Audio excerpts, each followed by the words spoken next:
Hi, it's Steve. Today we'd like to show you how to change the dispenser drawer handle on your front load washer. It's a really easy repair. Let me show you how we do it. Now to do this repair, we're going to begin by pulling that detergent drawer all the way out. We'll reach in and depress the locking tab, slide that out, and now we can remove the front or handle off of that drawer. Now if the handle is still firmly attached to your drawer, to remove it, we're going to start on the top side and we'll release these three tabs. The best tool is a stiff putty knife. We're going to go in that gap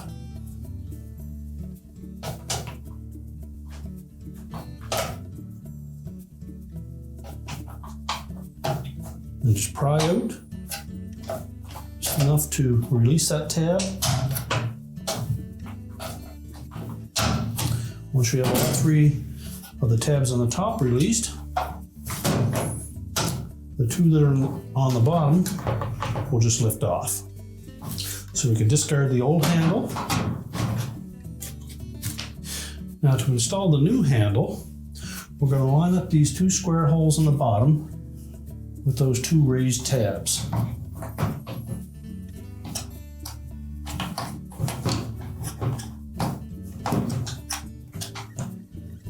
Make sure that it captures both of those tabs. Then we'll roll it over.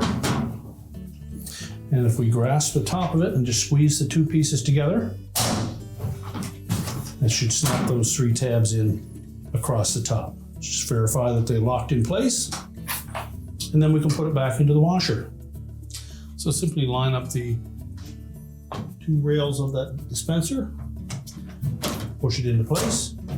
Make sure the stop still engages, and your repair is complete.